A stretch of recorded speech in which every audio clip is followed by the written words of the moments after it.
isang pangalan ay maaaring ipamana sa isang lugar, ngunit ang isang dakilang pangalan ay naipapamana sa puso ng bawat mamamayan.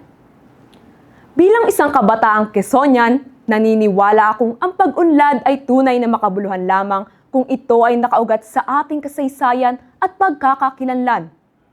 Ako si Joella Andaya Maxino at ito ang aking talumpati na may temang si Quezon at ang makabagong kaunlaran sa ating lalawigan. Kagaya ng isang ilog, mabilis, tuloy-tuloy at rumaragasa ang pagbabago ng kasaysayan sa ating lalawigan. May mga pangalan na nagiging bahagi na lamang ng nakaraan. Ngunit may mga pangalang nananatiling buhay dahil sa mga pagpapahalagang kanilang iniwan. Isa sa mga pangalang iyon ay si Manuel Luis Molina Quezon. Si Quezon ay hindi lamang ama ng wikang pambansa, unang Pangulo ng Commonwealth ng Pilipinas, kundi siya ang nagsilbing haligi ng patuloy na kaunlaran. Ngunit higit pa sa kanyang pamana sa buong bansa, siya rin ang naglatag ng matibay na pampang ng inspirasyon para sa lalawigang nagtataglay ng kanyang pangalan, ang lalawigan ng Quezon. Sa paglipas ng panahon, patuloy na umuunlad ang ating lalawigan. Malayo na ang ating narating. Lumalago ang turismo, napauunlad ang edukasyon, dumarami ang mga gusali, at unti-unting napapabuti ang kabuhayan ng ating mga mamamayan. Mas maayos na ang mga lansangan at tulay na nag-uugnay sa ating mga bayan. Ang teknolohiya ay parang agos na nagdadala ng maraming oportunidad, kabuhayan, transportasyon at komunikasyon.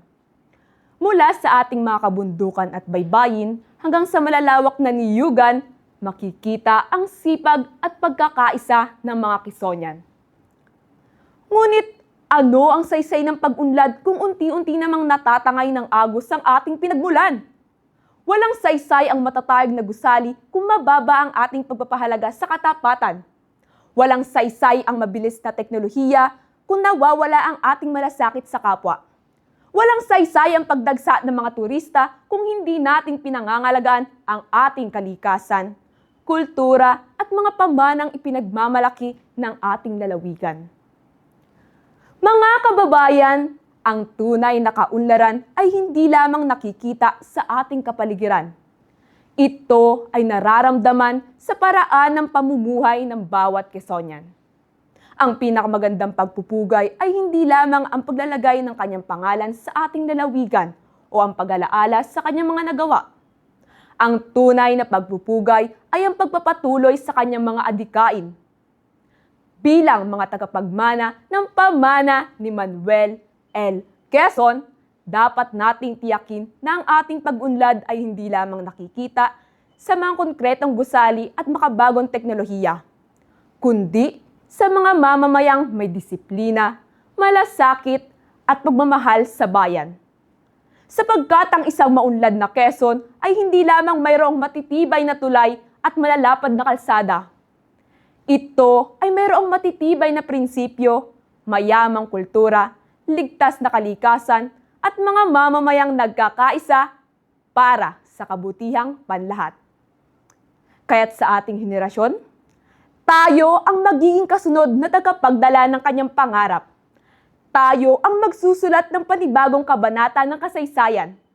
Tayo ang magpapatunay at magpapatuloy ng adhikaing ipinaglaban ni Manuel L. Quezon. Ito ay hindi mananatili sa nakaraan, kundi patuloy na nabubuhay sa bawat Quezoniang may puso para sa bayan. Dahil ang tunay na kaunlaran ay hindi lamang minamana. Ito ay sama-samang binubuo. Maraming salamat at mabuhay ang patuloy na umuunlad na lalawigan ng Quezon.